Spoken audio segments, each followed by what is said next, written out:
Hello everybody, welcome back to another episode of The Casual Criminalist. I, as always, am your host Simon, and today we're talking about the Keddie cabin murders. Who did it? Thank you to Emma, who wrote the script for today's episode. If you're new to one of the show, I've never read this before. We're going to explore it together, and I see a note at the top for Simon. I included 2 maps at the end of the script. They might come in useful. Very well. Feel like a proper detective. All right, what are we looking at? Okay, it seems to be the map of a layout of a house. Boy's bedroom, living room, kitchen, dining area, screened porch. Very little house, or apartment maybe. No, screened porch. It's a little house. Little house. Okay, let's crack on, shall we? I'll keep this map on the table.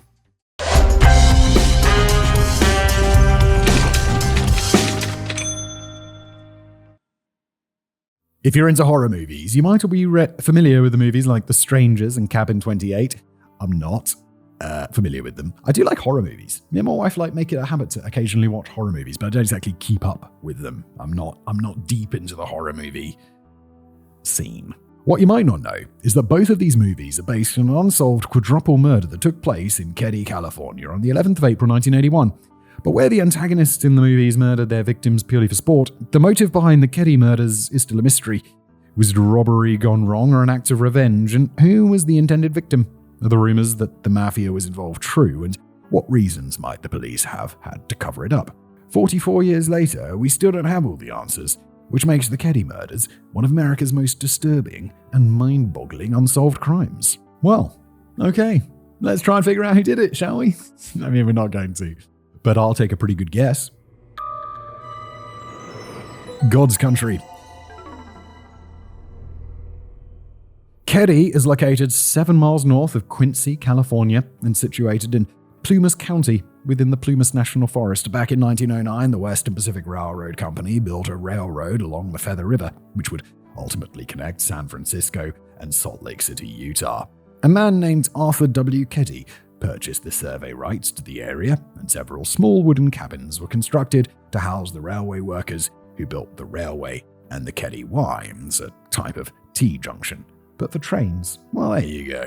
I guess because trains can't just turn right, they have to have a Y. A post office was established in 1910 and the area became known as Keddie. Plumas County was, and still is, a popular holiday destination for the kind of people who prefer to escape to a wooden cabin in the mountains instead of the beach. And I like to escape to both. I have a little house in the forest, and I love going out there. It's so quiet, there's no one around, there's no city noise, it's just peaceful. Also, where I live, the beach is really far away, so that's not really an option for a weekend escape. Just before we continue with today's video, a quick word from our lovely sponsor, Saley. Here's something useful for literally anyone who has ever needed internet while traveling, which, I mean, unless you're in the 1990s, who doesn't need internet while traveling? You gotta book things. You gotta find out where to go. You can't just randomly go to a place and hope they have good food. That's insane. You need internet. Everyone needs internet all the time. I'm not even joking. But you don't want to pay your carrier the insane prices that they will charge you for roaming. And that's where today's sponsor, Saley, comes in. A super simple eSIM app that gives you instant internet access in over 190 countries. No physical SIM cards, no airport kiosks. Just open the app, pick a data plan, and you are online and good to go. I've tried it before. It's just better. It's even you go to the hotel and they got Wi-Fi and you're like, no, I'm good. Just going to use the 5G that I have through Saley because I feel that it's more private and it's just better and it's faster and it's cheap. So yeah, hotel, sorry. You install it once and it just works whether you're hopping between countries or just trying to avoid surprise roaming charges. It saves you time, it saves you money, and it saves you from frustration. The plans are affordable, the setup takes about 2 minutes, and once it's on your phone, you don't have to mess with anything else. Get an exclusive 15% discount on Saley data plans. Use the code CASUALCRIMINALIST at checkout. Download the Saley app or go to saley.com/casualcriminalist and stay connected wherever you go. And now back to today's episode. And in the 1930s, the Keddie Resort and Lodge was established. Some of the old wooden cabins that had been built to house the railway workers were converted into holiday homes, and a lodge and hotel and small store was built on the small property. For a few decades, business was good and people came from all over to spend a few days at the Keddie Resort.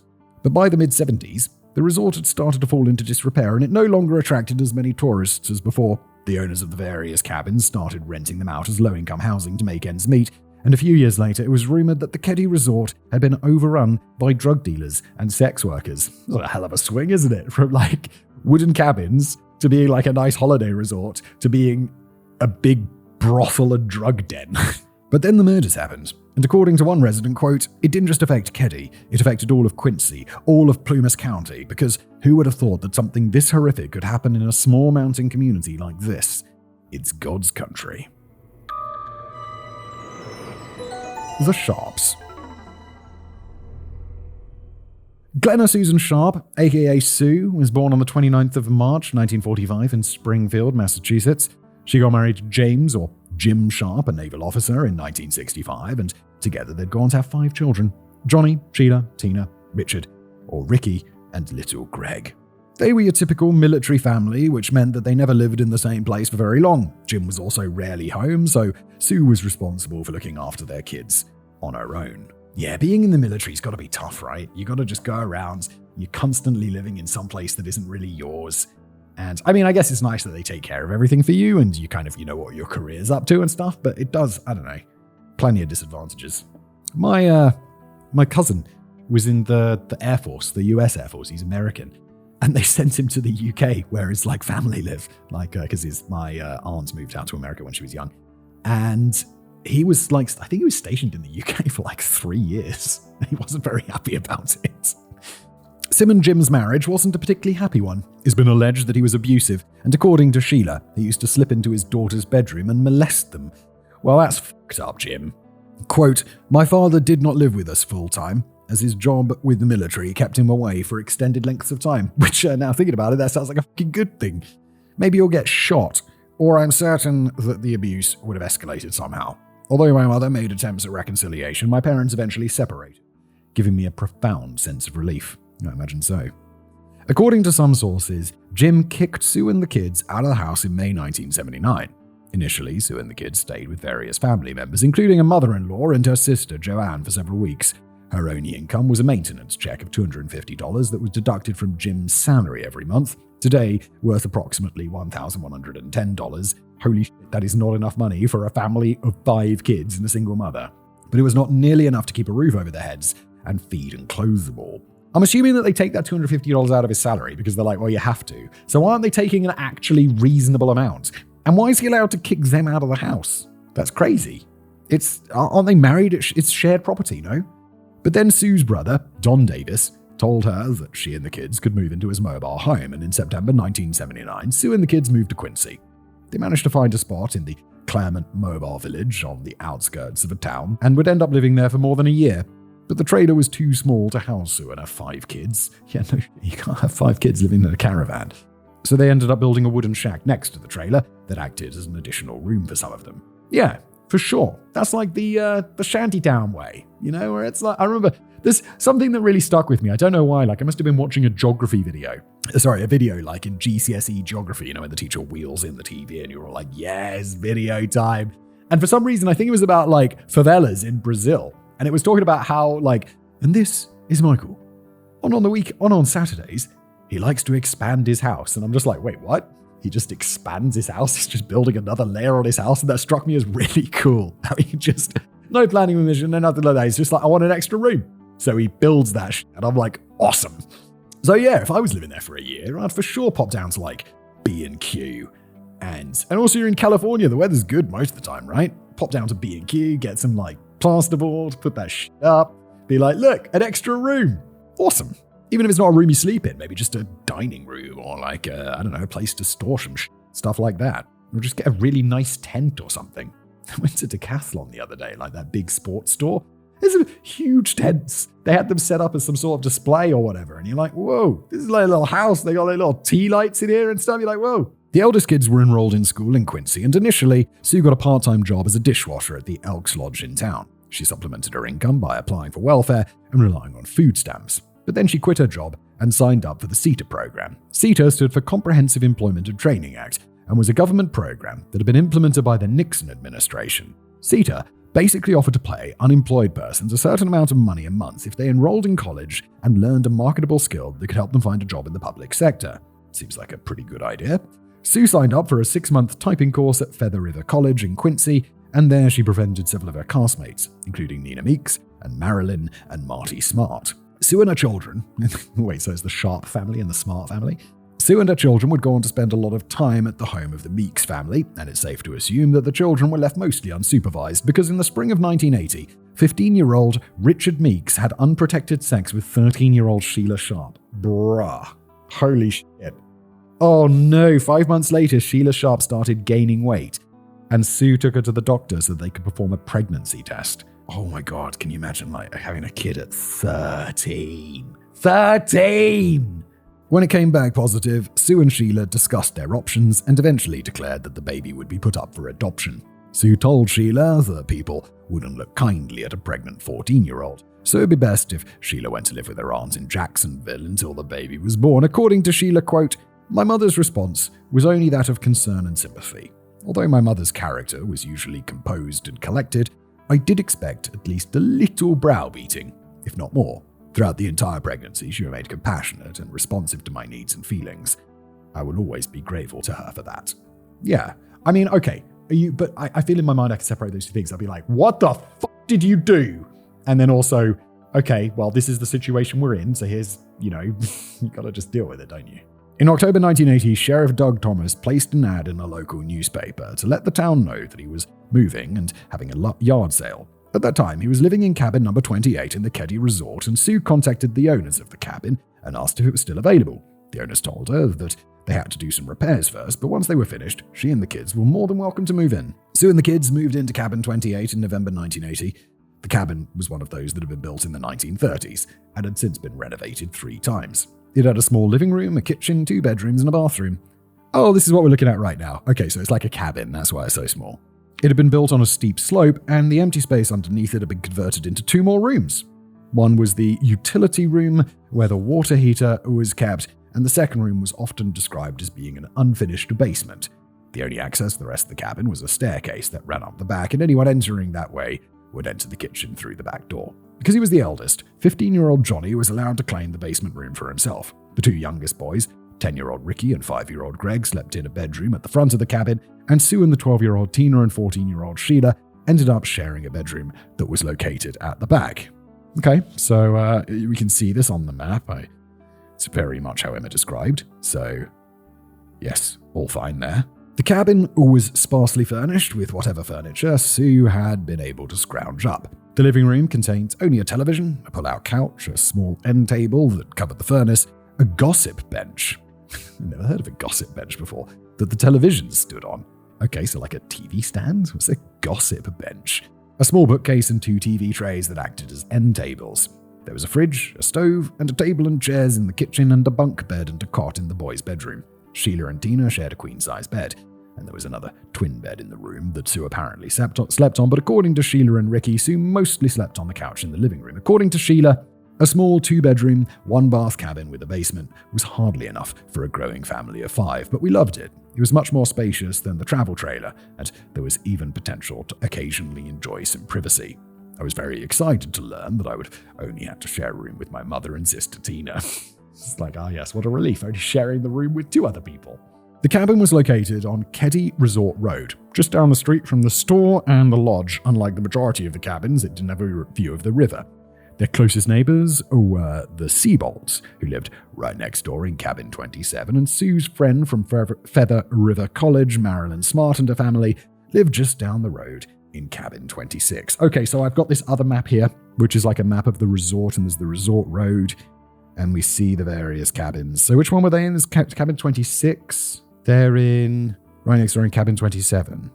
Okay, there we go. Yeah, that's all fine. Perfect. It's just like, looks like this little community. There's a garage, there's a playhouse, whatever that is, dorm, lodge. Okay, all sorts of things. Brilliant. Sheila spent Thanksgiving and Christmas with her family in Keddie, and years later she would explain that they decorated their little Christmas tree with handmade ornaments and paper strings, and that, quote, it wasn't a very big tree, didn't have that many presents. Sheila and her baby had moved back home in either January or February 1981 and returned to school in Quincy.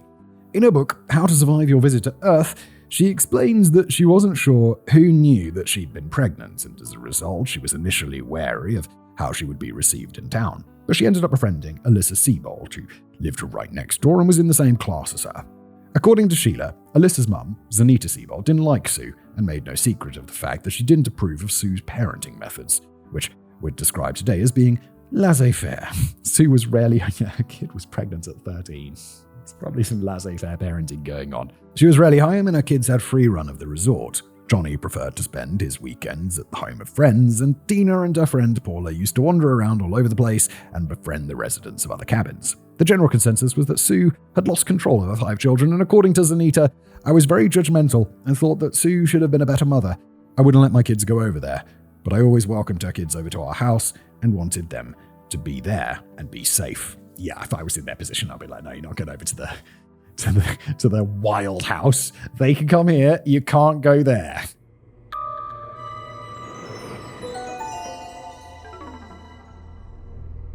The 11th of April 1981 passed like any other Saturday in Keddie.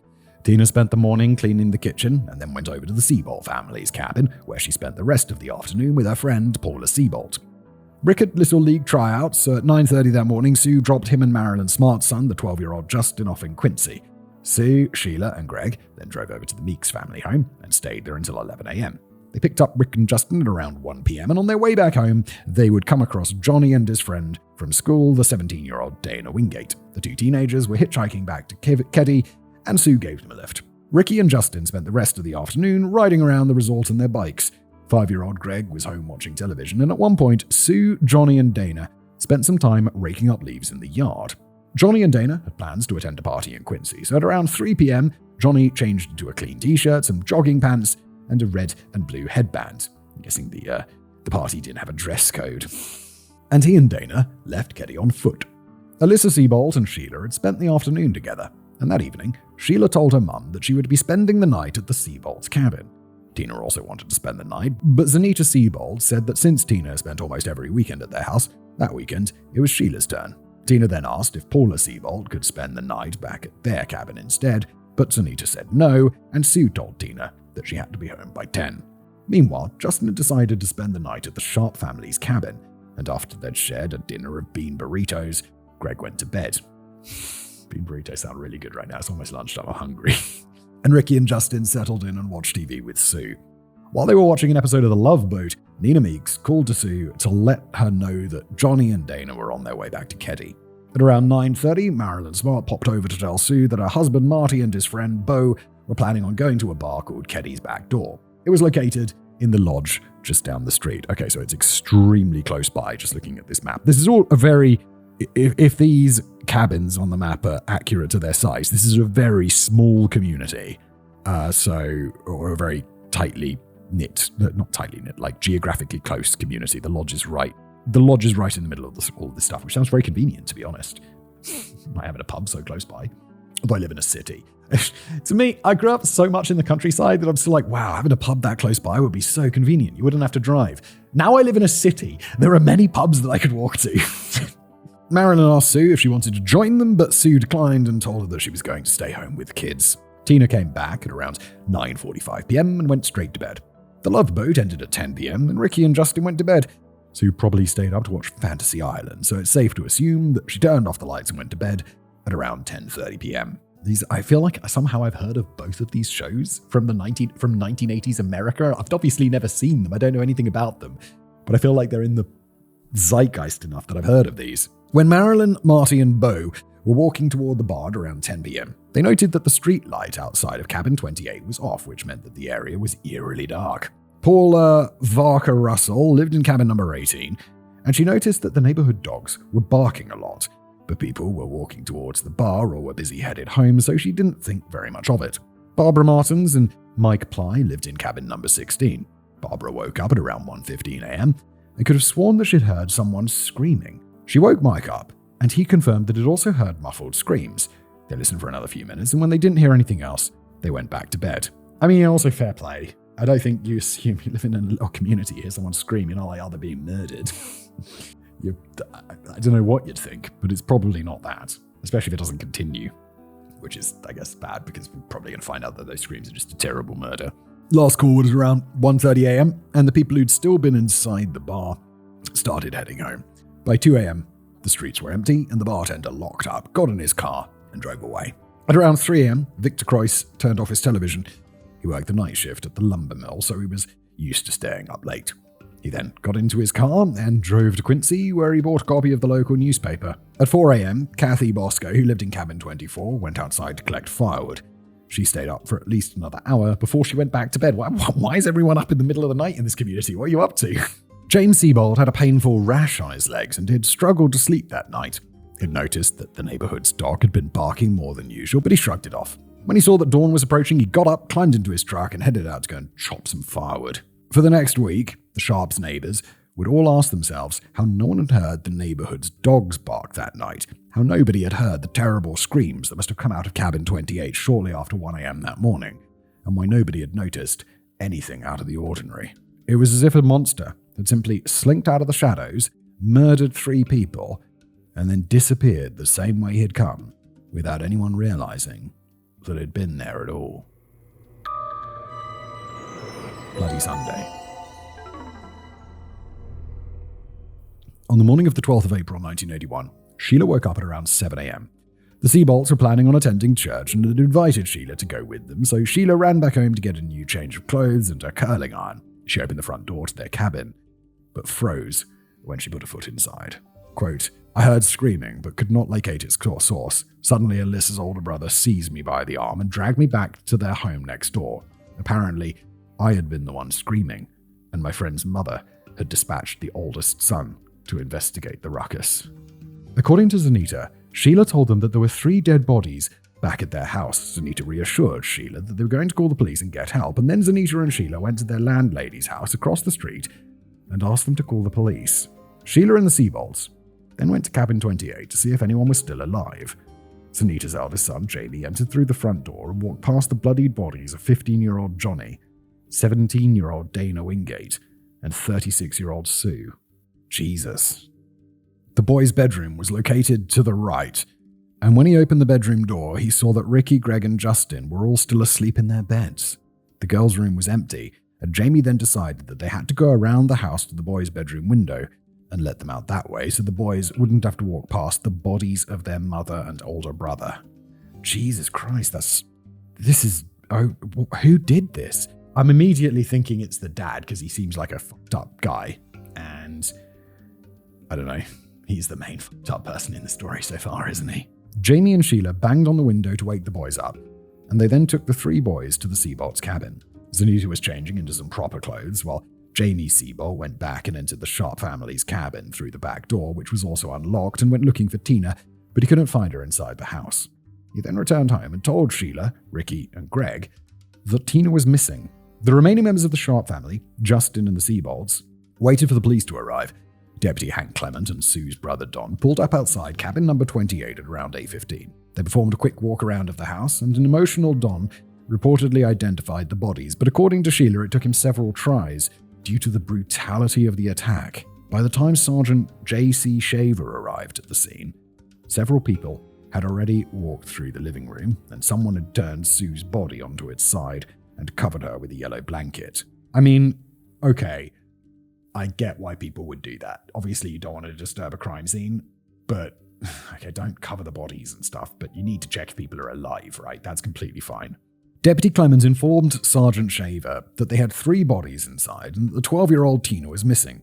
Sergeant Shaver then performed his own walkthrough and in his report explained that the bodies of the 2 teenagers were located on the left side of the room and that Sue's body was located on the floor next to the pull-out couch. She was naked from the waist down, and her hands and feet had been tied together in what is described as a reverse hog tie. Her underwear had been stuffed into her mouth and a blue bandana had been used to gag her. Johnny's body was closest to the door.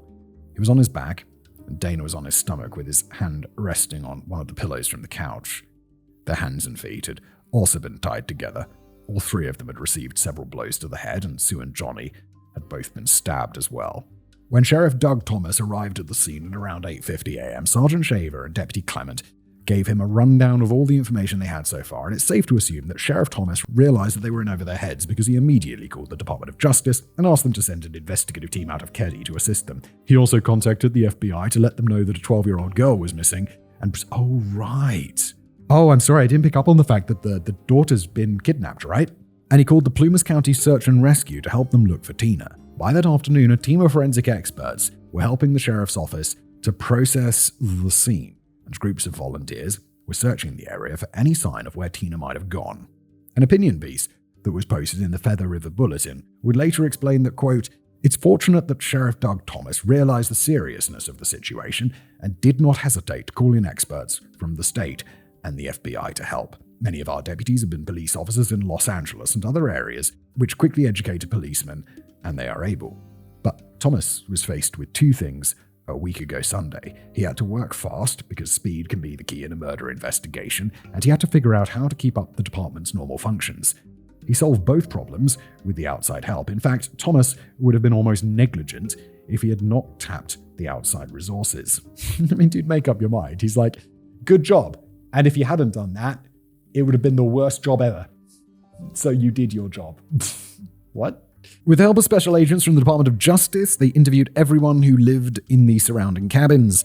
Cabin 28 was surrounded by 8 others. 2 of those cabins were vacant, and the Albans, who lived in cabin 25, hadn't been home that night since they managed the bar. The Smarts, who lived in cabin 26, had arrived home at 1 a.m. and hadn't heard anything either, and the people who lived in cabins 14 and 23 had been busy watching television. The people in cabin 16 were the only ones who'd heard what sounded like screams at around 1:15 a.m., which put the time of the attack at between 11 p.m.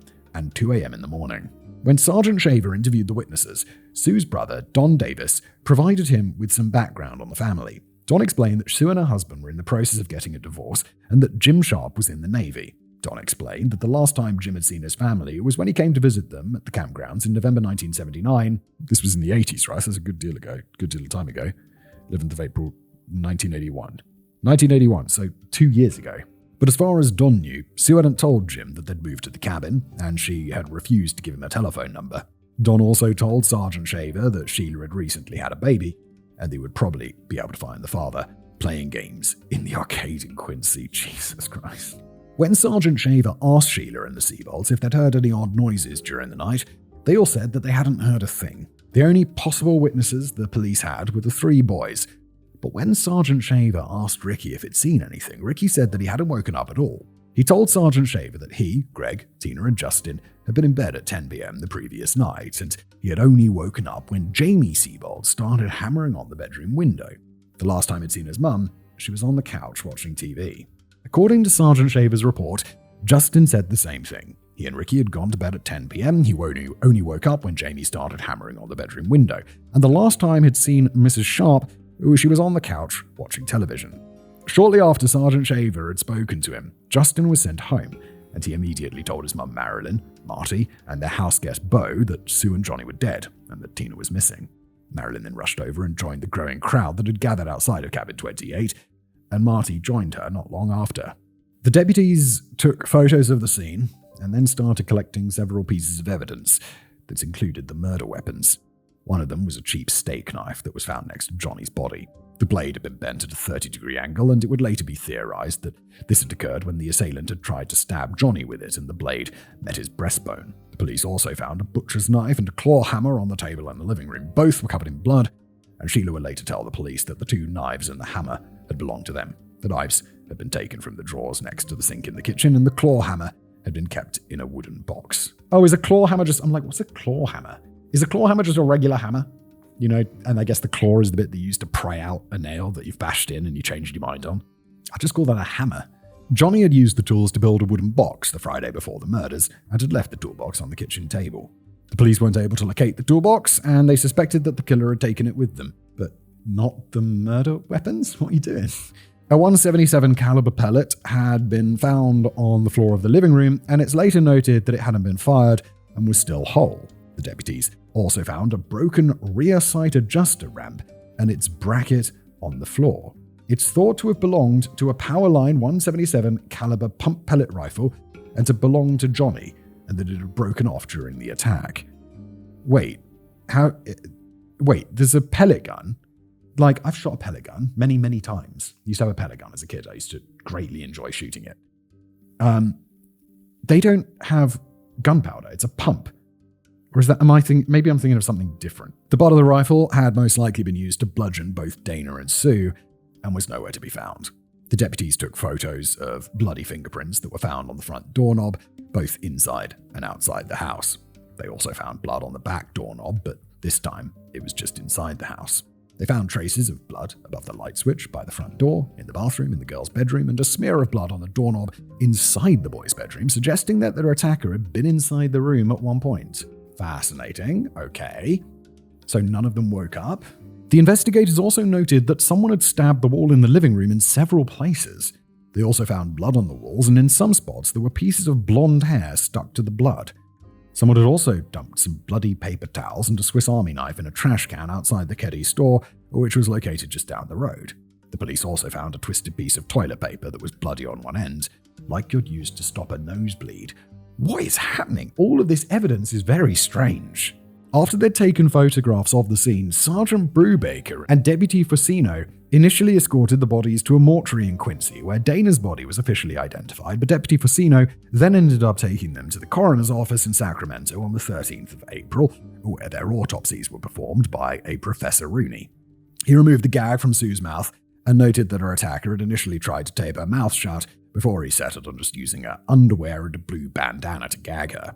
He then noted that Sue's wrists and ankles had first been tied together with a white adhesive medical tape, and then with a thin black electrical cord, which had its plug attached still. A thicker electrical cord was then tied around Sue's wrists, and the other end was looped around her ankles and then tied together. Professor Rooney also noted that the knot used to tie her wrists together is known as a double clove hitch.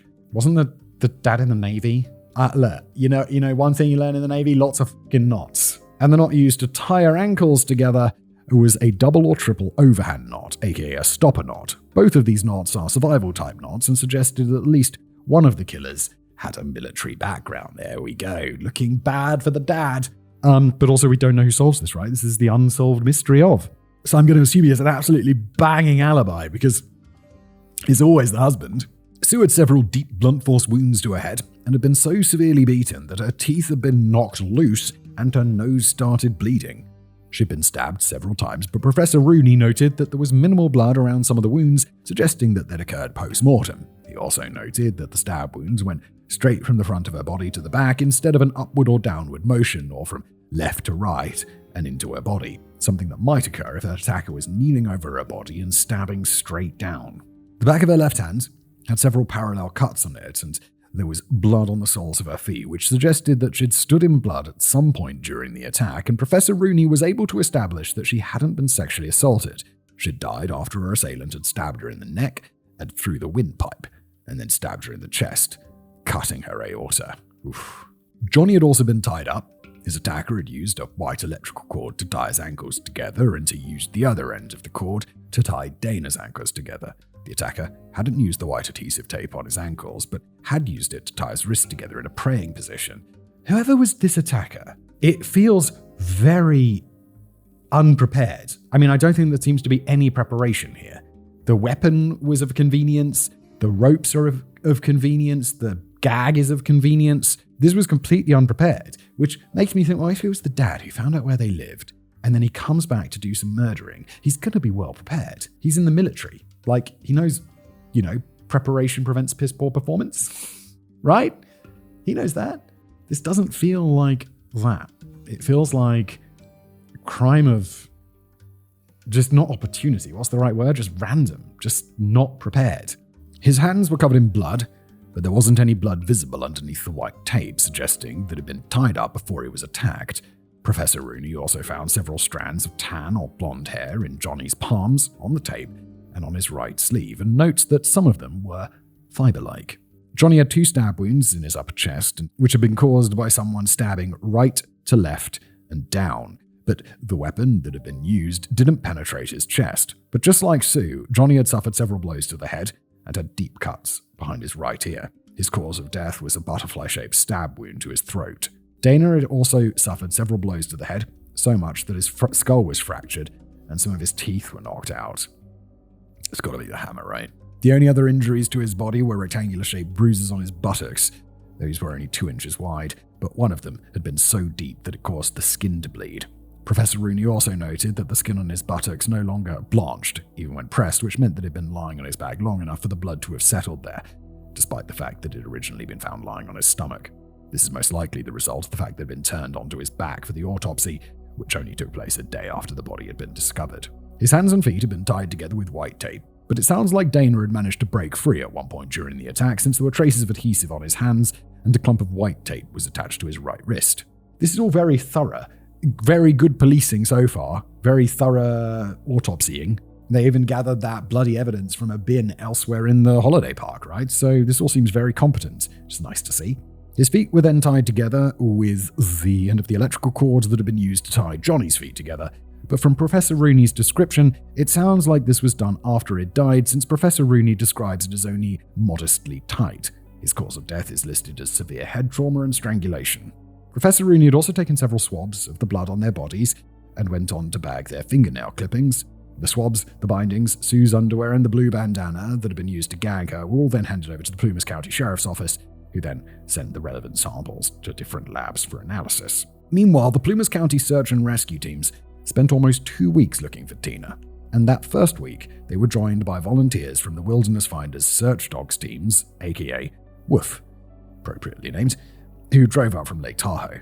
The investigators had hoped that Tina had somehow managed to escape and was hiding out in the woods, and her siblings, Justin and Paula Seabolt, told the investigators that Tina used to build little forts in the woods, which she could be found hiding in. Paula would later explain that she'd searched all of the forts that she knew of, but Tina wasn't hiding in any of them. Ricky and Justin also explained that Tina hadn't put on any pajamas when she went out of bed, which means that she was still wearing her blue t-shirt and a pair of jeans that had a rainbow embroidered on one back pocket. Sheila also confirmed that Tina preferred to sleep in the clothes she'd worn during the day instead of her pajamas. Very odd. Sounds extremely uncomfortable. And if you're wondering why, jeans are more difficult to take off than pajama bottoms. Oh god, so they'd act as a sort of protective barrier against any potential kiddie fiddlers. Oh god. Oh god, that's trauma right there, isn't it? Jesus. Given her history with her father, sleeping in her clothes probably made her feel safe. That's so fucked up. Jesus Christ. The sheriff's office then drew up a missing persons poster with her photo and issued the following media briefing. The bodies of 2 teenaged boys and 1 adult, who have been tentatively identified as John Sharp, Dana Wingate, and Glenna Susan Sharp, were discovered approximately 8 a.m. by the 14-year-old daughter of Mrs. Sharp after she returned home from spending the night at a neighbor. The exact cause of the homicides is unknown at this time, pending the autopsies. However, 2 knives and a hammer were believed to have been used. 12-year-old Tina Sharp, who was known to have also been in the residence, is missing at this time. End quote. Now, by 5 p.m. that afternoon, everyone in Keddie and Quincy had heard of the murders, and the theories regarding what had happened that night were already flying around. Within a week, the residents of Plumas County just assumed that they already knew had committed the murders, and the lies the people closest to the Sharps told the police and themselves over the course of the next month would have a lasting impact on the case to this day. What lies? What? Why? What's going to happen? Where is this going?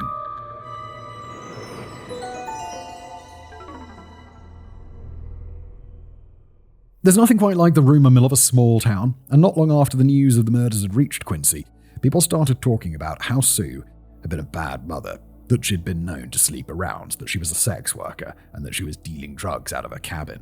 I don't see how that makes you a bad mother. Sleep around, be a sex worker, dealing drugs. These are kind of separate things to being a mother, aren't they? Like, granted, would I rather a mother be these things? No, but do I think it makes them necessarily bad? No, I think it makes them desperate. Johnny and Dana were made out to be 2 troublemakers who were secretly drug addicts, and the 12-year-old Tina was said to have certain mental issues, that she'd once threatened to murder someone, that she often solicited older men for sex. Brah. 12?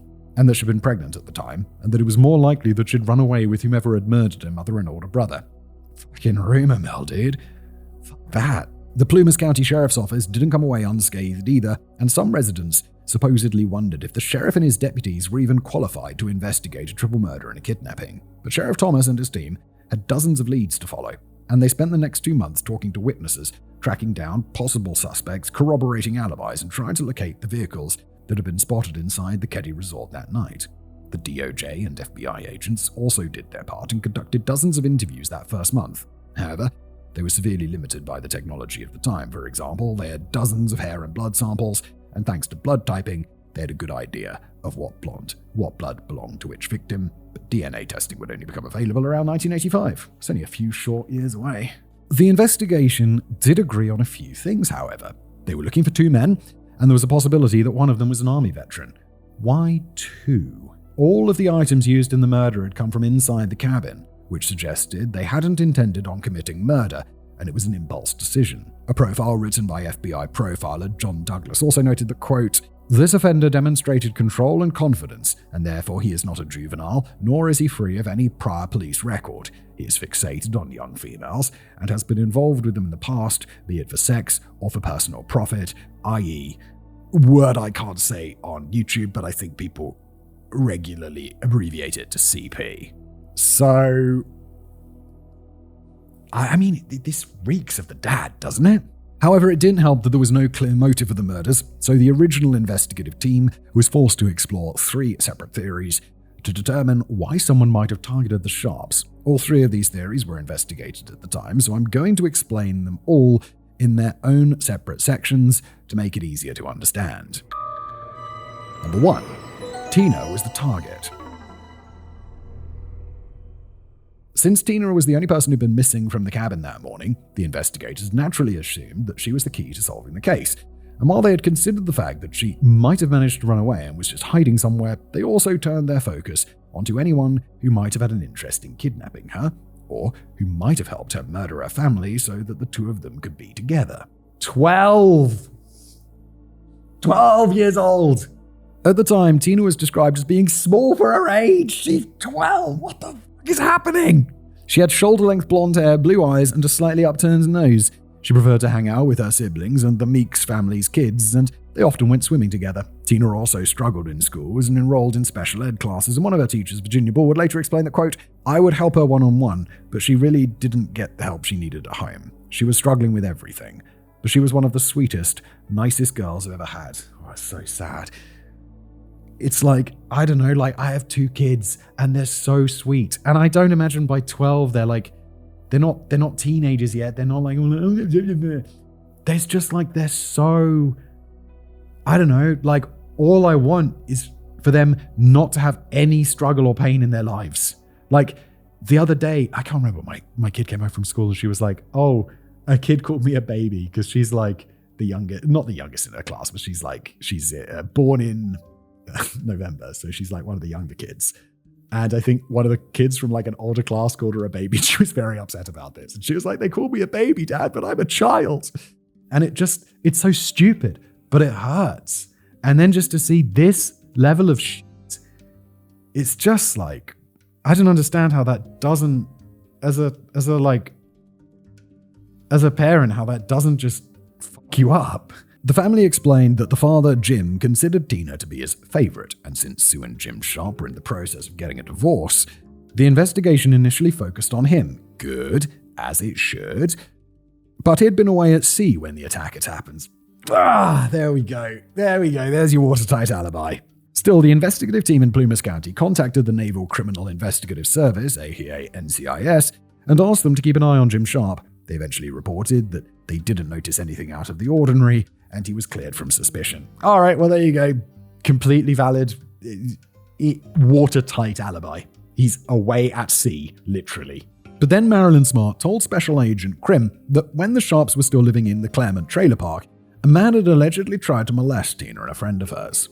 The 2 girls told their parents about it, and Sue then reported the man to the Plumas County Sheriff's Office. The 2 girls ended making statements to the police, but apparently the girl's mum protested the fact that a male deputy had questioned her daughter, and the deputy then decided the little girl was too opinionated anyway, so they'd never pursue the case against their alleged abuser. So far in this episode, I was quite impressed with the police work, but that is seriously fucking dropping the ball right there. You lousy police officer. But now that Tina was missing, the FBI, excellent, took a closer look at him. His name was Daniel French, and in July 1980, it asked Sue if he could drive Tina and her friend to Quincy for ice cream. Hiya, definitely not a pedo, but I'd love to drive your 12-year-old daughter to town for ice cream. What the fuck? No! Get out of here! Once they got back to the trailer park, he invited them inside. What is happening? Why would you allow this? What is going on? He showed them one of his Playboy magazines and then kissed them. Ah! Tina and her friend started protesting when his hands started to wander and they ran away. He was arrested, but since the police didn't pursue a case against him, he was released not long after. He needs to go to prison forever. Like, this, I know he doesn't, like, obviously he's committed a crime, but he's not killed anyone, he's not raped anyone or anything like that. But this is the sort of person that's obviously going to do that shit. So what do you do in a situation like that? You've got to lock him up. You've got to at least watch him. You've got to put him on a list or make him wear some sort of ankle monitor. Like, it's incredibly fucked up. When the murders occurred, he was living in a town called Belden, which was 22 miles away. The police also questioned Tina's teachers, and one of them triggered their spidey senses. His name was Joel Lipsey, and he was Tina's special ed teacher. He told the police that he taught remedial classes and saw Tina 3 hours a day. According to Lipsey, Tina was very affectionate and liked to sit in his lap. What is happening in these people's lives? He also had candid pictures of her and several of his other students in his classroom, but he put Tina's photo up on the wall and kept photos of her at his house. He told the investigators that he took candid photos. What does candid mean? What does candid mean? Like, candid photo to me has weird implications. I guess it doesn't necessarily mean it's weird. Isn't candid just like not posed? Don't hate posed photos, but if I'm putting a family photo up on my wall, I don't like it to be like all of us sitting in front of a Christmas tree or whatever. It's like, I much prefer like just those moments of life captured. To me, that means candid, but I get the feeling here it means something more weird, especially because he's keeping those photos in his house like a fucking weirdo. If your teacher is keeping photos of one student at his house, it's fucking weird, dude. Maybe it's not weird, but it feels very weird. It feels very weird in this situation because it is weird. He told the investigators he took candid photos of all his students and that the students then used them in gifts they made their parents for Mother's Day or Christmas. However, Joel Lipsey was cleared of suspicion since he had been on a date the night of the murders. A few years later, he'd be convicted for lewd and lascivious acts with a child under 14, so he was definitely a PDF file, but he had nothing to do with Tina's disappearance. He also reportedly died under pretty suspicious circumstances a year after his conviction. So sad. Suspicious. Yeah, no. He managed to hang himself in his cell after being stabbed. What a shame. Anyway, after about a week, the search for Tina eventually had to be called off, and Tina had to take a back seat during the rest of the investigation.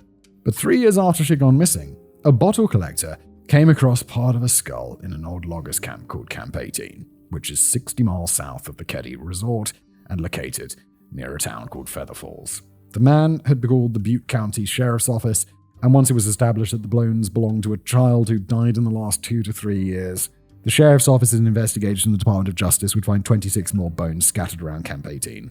They sent the bones to the Chico University for analysis, and were told that the bones belonged to an 11 or 12-year-old girl, and that she'd been dead for approximately a year or two, but it was difficult to tell from the bones alone.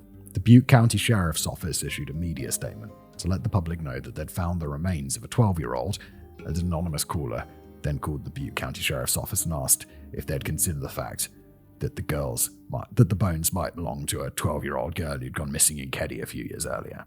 The Skull and Bones is pretty smart making that call anonymously. Like, if I was like, oh wait, you tie two things together in your head sometimes, and then you're like, oh my god, and the police are going to be like, hello. So I'd definitely make it anonymously. Like, guys, I didn't do anything, but I just thought of this. The reason I'm doing this anonymously is because I really did just think of this.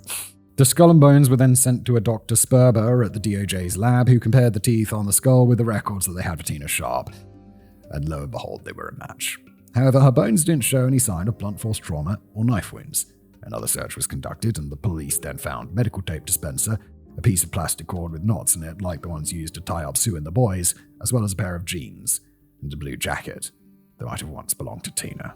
The man who'd found her bones was a suspect, but his fingerprints were compared to the ones found at the cabin following the murders, and they weren't a match. All these years later, we still don't know for certain why her killer had kidnapped her, how she died, or how she ended up at Camp 18. The killer gave Johnny and Dana a lift that night. On the day of the murders, Johnny and Dana were seen hitchhiking all over the place, and the police had a hell of a time trying to find out who ended up giving them a lift to the Keddie resort. The theory at the time was that the person who'd picked them up that night saw the boys and Sue as easy targets, and then murdered them for either cash or drugs. Sue's brother, Don Davis, told Special Agent Mike Krim from the Department of Justice that Johnny Sharp had been in trouble. He used to get into fights at school and was rarely home. Rick told the police that Johnny used to smoke cigarettes and maybe some weed, and Don also claimed that Johnny didn't use any hard drugs. His friend Dana had also been a troubled teen. His mother was a drug addict, his father was known as the town drunk.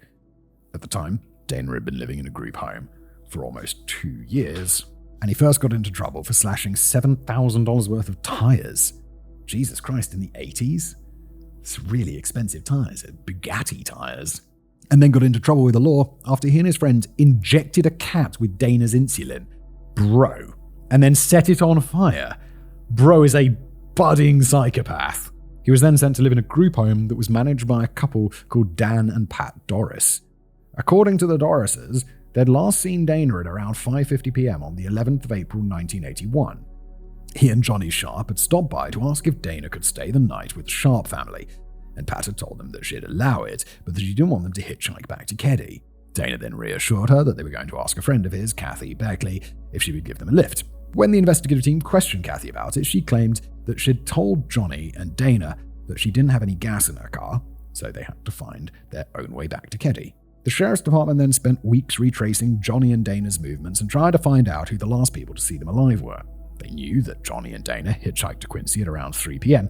and that they'd then attended a drug party in town.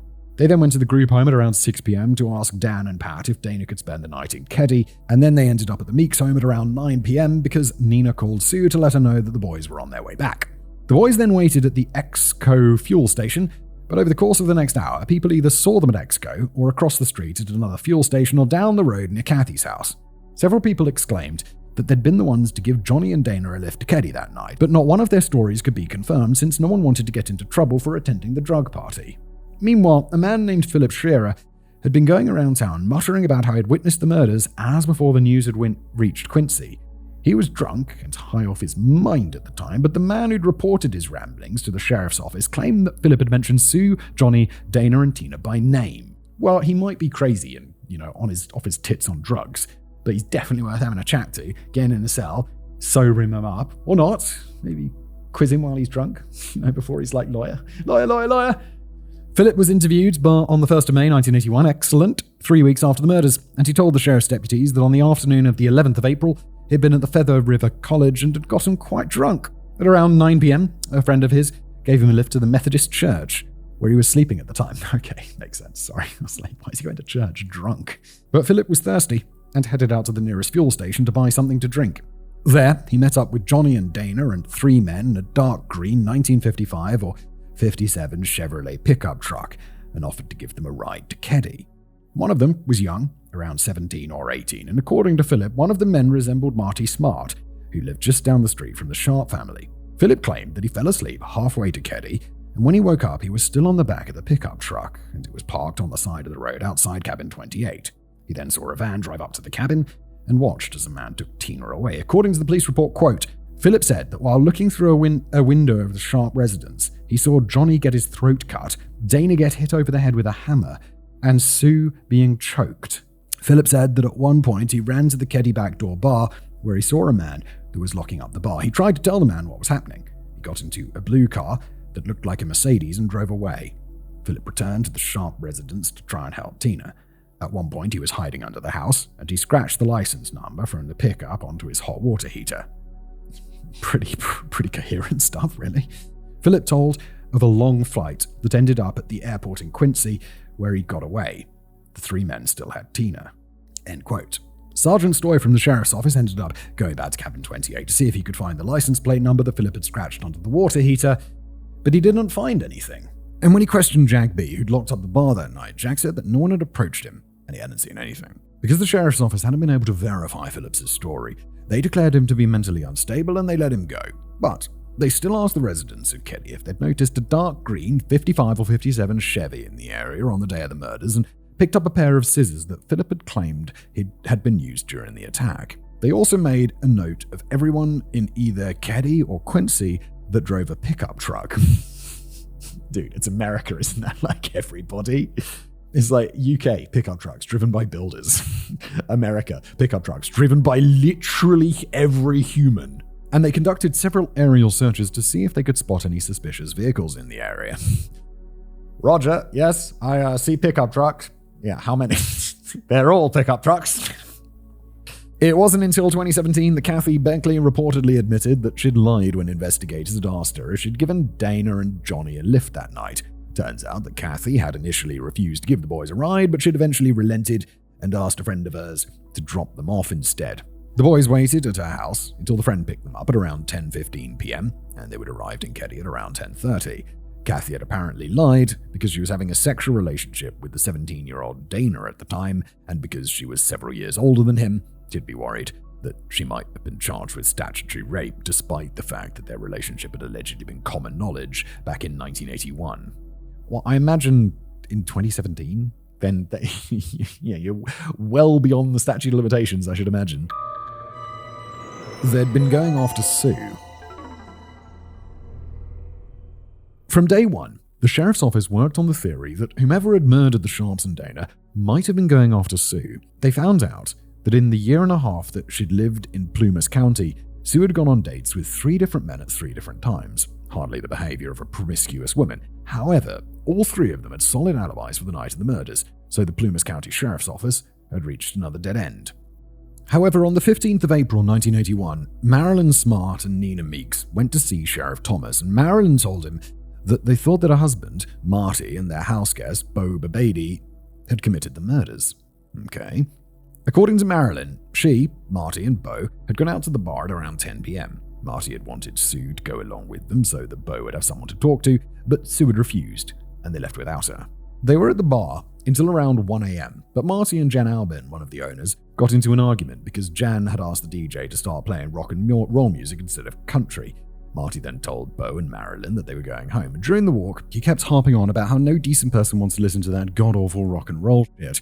When they got home at around 1:10 a.m., Marilyn went back to bed, but Marty and Bo were planning on heading out again. According to Marilyn's testimony, Marty said, "Let's go." Bo said, "Just wait a minute, I'm too mad. Boy, the way I feel, I'd like to kill somebody." Bro, chill the fuck out. It's like, I hate rock and roll, so I only listen to country. I could kill someone right now. I'm gonna go kill a family, you psycho. She doesn't know when they got back, but around 3:30 a.m. she saw Marty burn something in their fireplace. The next day, the suit that Bo had been wearing the previous night wasn't hanging in its usual spot, and after he'd heard of the murders, Bo had reportedly made comments along the lines of, "It wouldn't bother him to kill a child, and it wouldn't bother him to kill a broad." Bro, this is looking very suspicious. Marilyn went on to explain that Marty was abusive, that he liked knives, that he'd threatened to cut her numerous times, and that he and Bo were both Vietnam vets and liked to talk about what it had been like to kill people. She explained that he could be possessive and that he was jealous of her new friendship with Sue. Marilyn had been so sure that Marty and Bo had committed the murders, she'd taken the boys and fled to Nina Meeks' house in the same day that the bodies had been discovered. She also asked the police to go to her house and search it for any signs of where Tina might have gone. Good for you, Marilyn. Now, what Marilyn didn't know was that Sheriff Thomas had already spoken to Marty that first day. Marilyn and Marty had joined the crowd that had gathered outside Cabin 28 that morning, and Marilyn had approached Sheriff Thomas and offered his own 5 cents on the case. Not just 2 cents, I suppose. According to Sheriff Thomas's notes, Marty had also told him that he, Bo, and Marilyn had headed out to the bar that night at around 10 p.m. According to Marty, there were around 30 people in the bar that night, and had noticed several people he hadn't recognized. They included a man between the ages of 20 and 30 who had long hair and a mustache and just looked like trouble. This sounds like an excuse, because look, if you're going to go murdering, you're going to go, I'm going to go to that cabin and kill that fucking family. You don't go to the bar and get seen by everyone immediately before you do that, do you? Although it does seem like it was not a planned crime. Maybe it was committed by someone particularly dim. There were also 2 men who'd come into the bar to buy some beer. Well, it is what you tend to buy in bars. According to Marty, they had to have been tourists because they'd paid an exorbitant amount of money for 2 6-packs of beer. Oh, okay, beer to go. Okay, that makes more sense. Marty then explained that Jan Albin came into the bar at around 1 a.m. and asked the DJ to play them some rock and roll music. This resulted in an argument between him and Jan, so Marty, Bo, and Marilyn ended up leaving the bar. When they got home, Marty called Jan's husband Doug and gave him a piece of his mind about his wife's taste in music. Bro, chill the fuck out, what is with you? Doug apologized, what the fuck, and then invited Marty and Bo back to the bar. He'd promised the two men that the first round would be on the house, so the two of them had another drink and stayed until the bar closed at around 2 a.m.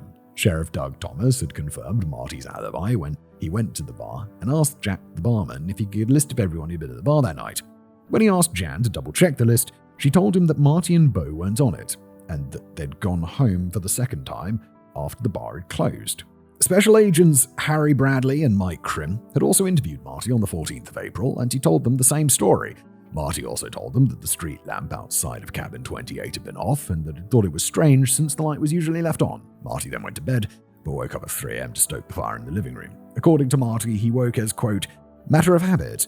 I always wake up at 3 or 3:30 to stoke the fire. I got up, checked the house, stoked the fire, and matter of fact, I opened the door and went outside and got a piece of wood, came back in, didn't notice anything. After he'd stoked the fire, Marty went back to bed, and then he slept until around 10:30 a.m., which is when Justin returned home and told him that Sue, Johnny, and Dana had been murdered. Quote, I thought, don't come in and tell that kind of joke, it's not funny. He said, I'm not a kidding man. Look out the window. And sure enough, there was police all over the place. And he started in with details, and I stopped him because I got an 8-year-old son there. I said, hey, don't go into details. We don't want to hear all the gory stuff, skip it. Because I didn't want the young kid to hear it. Marty then went on to explain, it was odd that they hadn't heard anything. After all, he was a Vietnam vet, and he still had pretty sharp senses. He also didn't understand why the killers had brutalized Sue and the boys in that way. Quoting again, I know if I was going to kill somebody, I'd go in, blam, blam, blam, and get going. I mean, there's no sense in doing any further than that. You go in, you do what has to be done, make sure the job is done right, and get going. All right, mate, is that really the sort of thing you want to be telling to the police? It's like, nah, I didn't kill them, because if I was going to kill them, it would be quick and efficient, like all my previous killings in Nam. All right, dude, chill out. Don't say this to the police, okay? Bad idea, mate. He then told the agents that they'd initially thought that Dana had committed the murders because everyone knew that he was into drugs. But that was before they'd heard that he'd been murdered. And then Marty told the police that he'd actually like to know what kind of hammer the killers had used because his blue-handled metal hammer was missing. I've been in Sue's house. The only hammer I ever knew that came out of there was a wooden-handled one. I haven't noticed my hammer laying about, so we can't. I thought of that this morning, because this guy come right by my house. Geez, if that were true. He would have picked up my hammer. Why in the hell not my hatchet? It would have been a lot better. God, it's so hard to read quotes sometimes. I'm a little bit lost in that. By this point in the interview, Marty is just tossing out speculation and going on about how bad the whole situation is on his health because of his anxiety. And he's already going through enough since him and his wife have been having some problems. Based on the interview transcripts, it's pretty obvious that the agents didn't think Marty was anything more than your typical nosy neighbor. They thought he was just reveling in the drama the murders had caused, and since the police already had a reason to suspect that the murders took place between 11 p.m. and 2 a.m., it meant that Marty and Bo both had a pretty solid alibi. Still, because of Marilyn's suspicions, Special Agent Krim interviewed him once again on the 16th of April. Marty gave them permission to take his fingerprints and even agreed to undergo a lie detector test, which it passed. But it means nothing because lie detectors, it's like they're 51% accurate or something. So no. But it does say a lot if you're willing to take one, unless you know about the 51% thing, which I think probably 1980s people didn't. Marty told Agent Krim that he'd met Bo at the VA hospital in either February or March. Bo had been receiving treatment for depression, and Marty offered him a place to stay once he got out of the hospital. It's very nice. Marty told Agent Krim that he and Bo were planning on going into business together, and that Bo was a real bullshitter. Okay. During his interview with Special Agent Krim at Bradley that took place on the 14th of April, Bo hadn't rambled on like Marty had, but his version of events had matched Marty's. He also explains that after the bar had closed for the night, they walked home, and he then took his epilepsy medication and went to bed. But after that, almost every word out of his mouth was a lie, because it turns out that Bo was a convicted thief and scam artist. His uncle had been involved with the Chicago mob, and Bo and his sister had grown up surrounded by criminals. At one point, he and his sister were involved in an armed robbery, and Bo ended up going to prison. But his niece would later explain that he kind of went straight afterwards and started leeching off his family members instead. According to her, quote, Bo had several sayings that he always used. I used to be an armed robber until I found out I could make more money with the telephone. Another one was, crime doesn't pay, but the hours were great. Anyway, Bo was full of stories during his interview. Bo claimed that he was Marilyn's uncle, that he used to be a police officer in Illinois, that he had to retire after 18 years because he was shot in the groin during an armed robbery. He then claimed that he became a salesman and that he now traveled all over the US selling advertisements to magazines. Bo then explained that he'd only been in town to discuss his business plans with Marty, and that the two of them were planning on going to Klamath Falls by the end of that week, where they planned on selling advertisements to a police newspaper. In his interview notes, Special Agent Krim commented that Babude lied extensively to agents during the interview, so it wasn't like it fooled them. The DOJ compared Bo and Marty's prints to the fingerprints found at cabin 28, but they weren't a match. They also searched the Smart's cabin and removed several pieces of laundry, a mattress, and a jacket. The items were sprayed with luminol to see if they had any blood on them, but the results came back negative. So it just says they're doing it, it's just bullshitty because he's a criminal, but he's not the criminal they're looking for. Bo left for Klamath Falls on the 14th of April, and Marty arrived on the 21st. Sheriff Thomas then had the local sheriff's office check up on them, and Officer J.H. Lord reported that Bo and Marty were living in a hotel. Bo had told the owners that he was Bobby Lake from Reading and was wearing flashy Western clothes, but other than that, the sheriff's deputies hadn't noticed anything suspicious. So Marty and Bo were officially removed from the suspect list, but Marilyn was still convinced that they'd been involved. And in the years that followed, she and Nina Meeks would tell anyone who would listen that Marty and Bo had murdered Sue and the boys that night. Holy shit. But I mean, it's not their fingerprints. You're just like, he's like, I hate country music, I could kill someone. And then it's like, I killed them. What are you talking about? You can't be saying this. If I was this guy, I'd sue your ass. I'll be like, no, that's defamatory. Fuck you.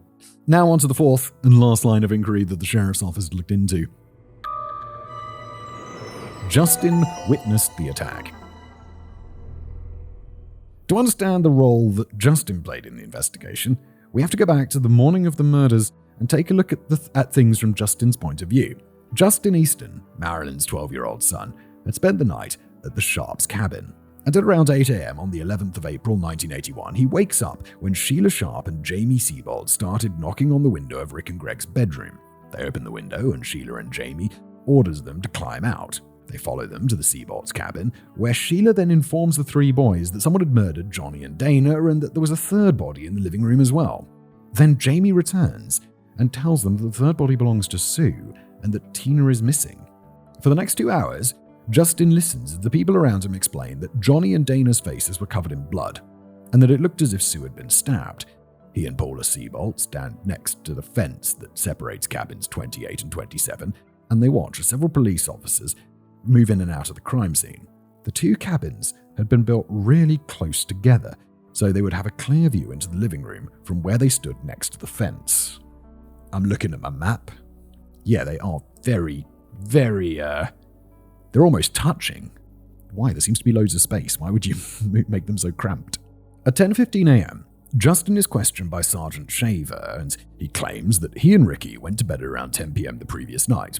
He didn't hear anything and only woke up when Sheila and Jamie started knocking on the window. He told Sergeant Shaver that the last time he'd seen Sue Sharp, she'd been sitting on the couch watching television, and as far as he knew, Tina had been in bed at the time. Sergeant Shaver told Justin that he was allowed to go home, and he ran down the street toward cabin 26. He stormed inside and told his mother, Marty, and Bo that Sue, Johnny, and Dana had been murdered and that Tina was missing.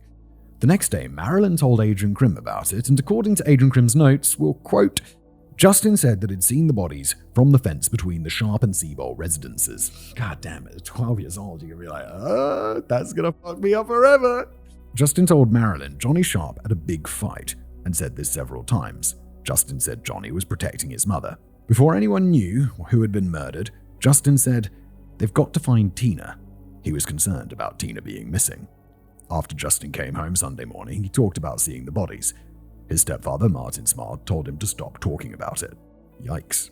Marilyn then told Agent Krim that she'd asked Johnny if he'd been inside the living room, but he denied it. He also knew that Sue and Johnny had been stabbed long before Marilyn had heard about it. Agent Krim also noted that when Marilyn had asked Justin about what he'd seen, he told her that, number one, someone had a sweatsuit on. It's implied that it was one of the attackers, but we know that Johnny was wearing a sweatsuit when he was murdered. Number two, Johnny's hands were tied and there was blood all over his face. His body was the closest to the door. Number three, Justin talked about the TV, but she didn't remember what was said. We now know that the TV had been knocked over during the struggle and had been lying on the floor before the police got there, so it's possible that Justin had mentioned this to his mother. Number 4, Justin claimed that Johnny and Dana came in at midnight. Justin initially claimed that he had been fast asleep at that point, and we now know that they got back earlier than that. Now, when I read these notes, it seemed obvious to me that Justin had seen all of the things from the fence. Also, he had been hanging around outside the cabin for 2 hours before he was sent home and had probably listened to the adults speculating about what had happened that night. After all, he's not the only kid who knew way more about the crime scene than he should have, since Shearer had told Sergeant Al Brubaker that Dana hadn't been stabbed but had been hit over the head and that her mother's injuries had been the worst.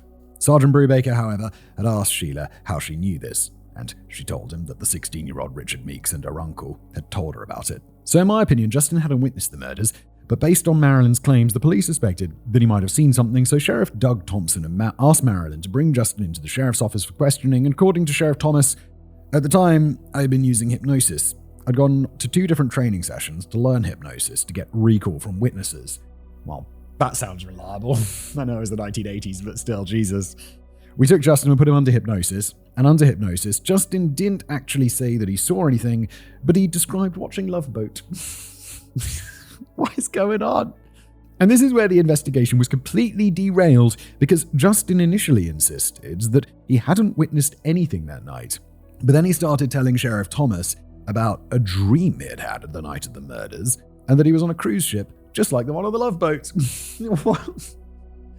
Oh my god, like eyewitness testimony is already kind of a bit shit. And now you're getting out of a 12-year-old who's not sure whether he was dreaming or not? In his dream, there was thumping because Sheriff Thomas had asked him if there was any thumping. He was on a passenger boat, and there was a fight, and there were 2 men, and they were fighting with Johnny and Dana. The one man had short, dark hair and had golden rings on his fingers. He also wore a pair of sunglasses with golden frames and black lenses, and funnily enough, he just happened to resemble one of the characters in the episode of The Love Boat that had been watching the previous night. 12-year-old watched a bit of TV, fell asleep, had a dream, and then under hypnosis, this police officer is absolutely inserting ideas into his mind. He also added some details about the murders that piqued the investigators' interest. He said that Sue had a cut on her chest and that one of the men had a pocket knife. At the time, it wasn't common knowledge that Sue had been stabbed, and only the police knew that someone had dumped a bloody Swiss Army knife in a garbage bin next to the store. But, in my opinion, it was only reasonable to assume that Sue had been stabbed. Well, yeah, because I'm assuming gunshots would have been heard, so the other option is stabbing or strangling and stuff, but stabbing's a big one. Especially since Sheila had seen the bent steak knife next to Johnny's body, and both Jamie and Don Davis had probably told bystanders that the boys had been stabbed. The only problem is that Sheila had initially thought that it was a switchblade, and Justin had probably heard her say that. Yeah, but he's 12, he'd be like, switchblade, penknife, same thing in his mind, whatever. And then there's the fact that Justin's story kept changing. When he was questioned again a few days later, Justin claimed that he'd seen the attack happen from the doorway of the boys' bedroom, and that he'd tried to help Sue. He told Sheriff Thomas that he'd seen Tina come out of the bedroom, and that one of the men had then taken her away. But there were a few problems with this story. He claimed that he'd stood in the doorway to the boys' bedroom during the attack, but the boys' bedroom door had faced to the girls' bedroom door just down the hall. The living room was right next to the boys' bedroom. For Justin to have witnessed the murders, he would have had to leave the bedroom, turn left, and then stand in the doorway and watch 3 people being brutally beaten to death. Later, he claimed that he'd tried to help Sue by trying to staunch her bleeding. Then, once everyone was dead, he turned around, went back to the boys' bedroom, climbed up onto the top bunk, and went back to sleep like nothing had ever happened. And yet when Sergeant Shaver first interviewed him that morning, there wasn't a trace of blood on him. So let's just agree that we can't trust anything that Justin had said regarding the murders. No, let's just ignore Justin, he's just a kid. However, Sheriff Thomas still played it safe, and he had a sketch artist draw composite drawings of the 2 men that Justin had described. Can you imagine? He's like, it's 2 characters from the Love Boat. That first month, multiple people called the sheriff's office to say that so-and-so matched the drawings, but none of those calls led the investigation anywhere. Within a few months, the investigative team ran out of leads to follow. They had a list of 46 suspects at the time, but all of them checked out. After Tina's remains were discovered, the Plumas County Sheriff's Office compiled another list of 31 suspects, and again, no arrests were made. But if you ask anyone on the internet who was responsible for the Keddie murders, they'd probably tell you that it was Marty and Boo Boo Budday. After all, Marty had confessed, and Bo worked for the mafia. Sheriff Doug Thompson was a corrupt cop, and the whole case was botched because the FBI wanted to protect Bo as a police informant. It was just one big conspiracy. Yeah, sounds likely, doesn't it? Right. And look, do I think the police and the FBI are above that? No, obviously not. It's definitely happened. But is it happening in this case? No, I don't think so. Oh, also, Tina, Sheila, Marilyn, and the Meeks all conspired to have Sue, Johnny, and Dana murdered. And Justin, Ricky, and Greg had helped tie Sue and the boys up, and were then allowed to go back to bed as if nothing had happened, because all of this makes total sense. No, it's so... This is, like, the most insane theory. And the person responsible for this load of bullshit has actively been keeping law enforcement from investigating the case for the past 15 years. Lies and misdirections. Now, when I start researching a case, I always start out with the Wikipedia page. Then I look for any books or documentaries and news articles that I can find to help me flesh out the narrative around it. And if I'm really lucky, I managed to track down the court records on the case. This time, however, I found copies of the original case files and autopsy reports on a forum called Keddie Truth. And after I'd read through them, I realized just how much misinformation is out there regarding this case. And it's all because of one man, David McNary, or DMAC, as he prefers to be called. Just call him David, please. DMAC. You can call me... DMAC SW. That's less fun. S-Wiss. So cringe, dude.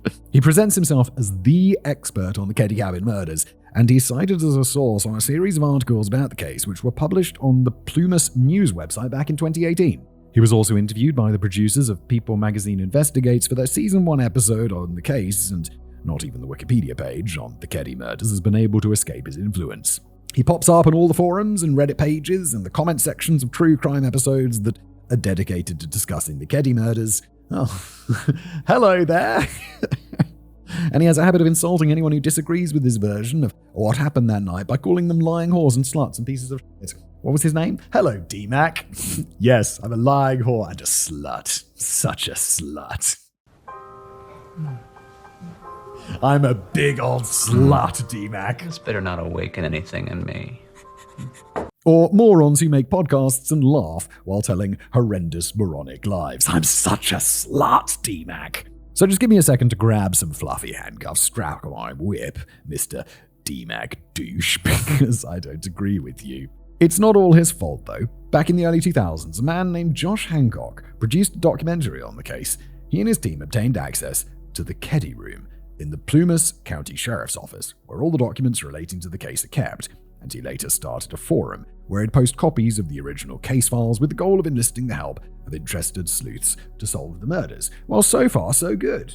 That's a good thing to do, I think. It's nice when you can do, what's that Reddit forum called? The, something investigative? Reddit Bureau of Investigation, where it's just people trying to solve crimes. I think that's a great thing. Go ahead, as long as you're not hurting anybody, other than the perpetrators of crimes will hurt them by sending them to prison. But while Josh was making his documentary, he interviewed Marty Smartt and members of the Meeks family, and they all told him that they were convinced that Marty Smartt and Bo Boobaday had committed the murders. Marilyn then recounts how they'd asked Sue if she wanted to join them at the bar that evening, but that she had refused. According to Marilyn, this was enough reason for Marty and Bo to murder Sue. Yes, Marty and Bo just can't believe that bitch. What a slut. She didn't come to the bar with us. Let's go home and murder her. It's a bit of a stretch, guys, isn't it? Also, these are the dudes who's there's no fingerprints anywhere. There's none of their fingerprints. They just don't match. It's not them. The boys must have heard the fighting and then rushed in to help Sue, and then they'd taken Tina away because she'd witnessed the murders. Marilyn also told Josh and his team that she was convinced that Justin had seen something because the day after the murder, Justin had recreated the murders while playing with his 8-year-old brother. She then explains that Marty had put a stop to it and then took Justin aside, as it suggested that he'd threatened Justin into keeping his mouth shut about what had happened that night. Or maybe he just didn't want his little kid reenacting a murder that he'd seen, because that doesn't sound healthy. None of this sounds healthy. Near the end of the documentary, Marilyn claims that Sheriff Thomas told Marty that it would be best if he got out of town until things quieted down a little. She also claims that the sheriff had told her that Marty Smartt had died in 1997, but had actually died in 2000. This was presented in such a way to suggest that the sheriff's office had somehow covered up Marty's involvement in the murders, and did their best to hide his whereabouts. All of this came as a huge shock to Beau and Marty's families, of course, who'd never even heard of the Keddie murders, and then reached out to Josh to find out how he'd come up with all this horse that he was peddling. Then Jason Hancock set up a website and created a forum to discuss the murders, and he and the members of this forum picked the original case files apart, wrote up transcripts of the recorded interviews, and analyzed everything. A few years later, Josh released another documentary, but this one included excerpts from the case files that proved that Marty and Beau had done it. It also included an interview with a counselor from the VA hospital in Reno who claimed that Marty had confessed to the murders back in 1981. The first piece of evidence was taken from Marty's interview with agents Krim and Bradley that took place on the 14th of April 1981. They're discussing whether or not Justin might have seen something that night, and Marty tells the agents that, quote, "Seems to me that under an excitable period such as what they are under, that, 10 at night, laying in bed with your buddy, giggling and this and that, there is a very high possibility that he could have been awake or alerted to something unusual in that house, and he is quiet enough to where he could have noticed something without me detecting him." The second is an extract from a letter Marty had written Marilyn shortly after they broke up, in which he says, "I've paid the price of your love, and now that I've bought it with 4 people's lives, you tell me we are through. Great. What else do you want?" And then there's the damning testimony from a counselor at the VA hospital. He explains that Marty originally came to see him sometime before the murders, and that he wanted some help to treat his PTSD. Marty told the counselor that he was a Vietnam veteran, and that he'd been struggling with controlling his anger ever since he came back from the war. He was creating some tension in his marriage, and Marilyn had basically told him to sort himself out, or they were done.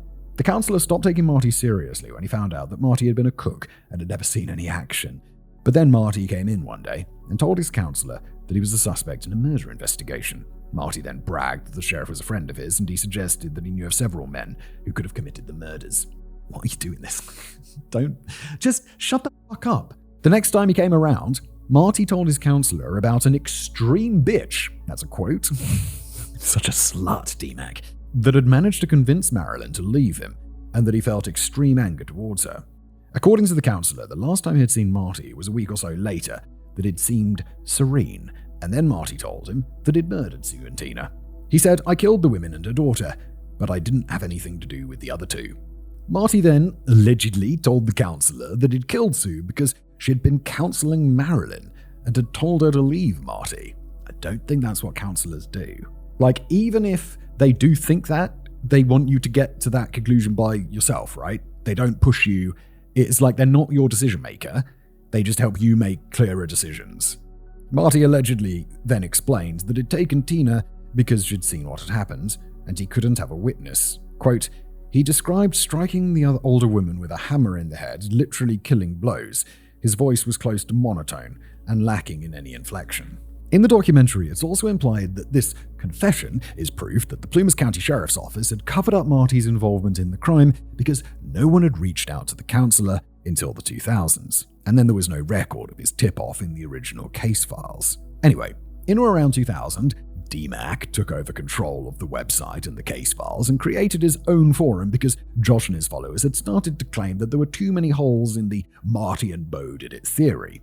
Well, that's because there are too many holes in that theory. There's so many holes that there's barely anything left to stand on. It's just one big hole. And then DMAG took the original claims that Josh had made, added the theories that they had been brainwashed on the forum, and started telling everyone that they were fact.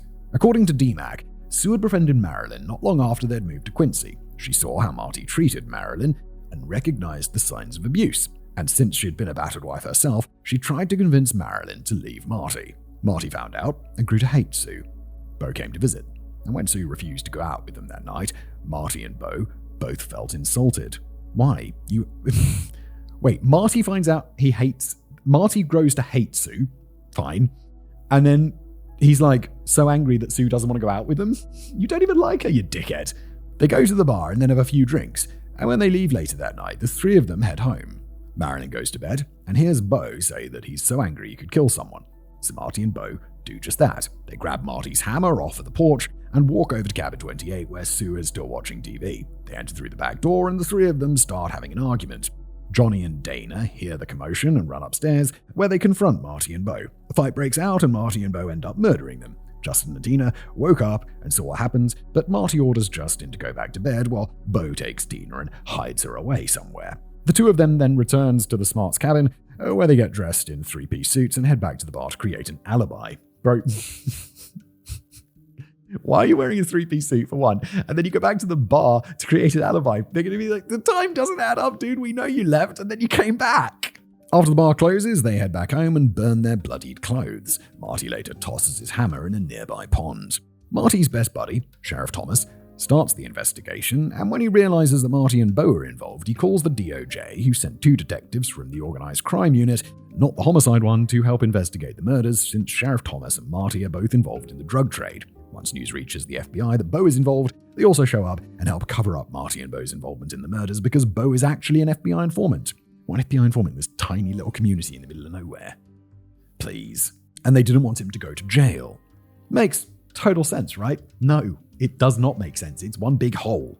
Anyway, DMAC still had copies of the original case files and did periodically release a new page or two on the closed forum or his Facebook page. But some of them had been cropped in such a way that some of the information was cut off, or that they now supported DMAC's version of what happened that night. Well, that's certainly suspicious, isn't it, DMAC? And every time someone who'd originally been involved in the case disagreed with him, he added them to his list of suspects. All right?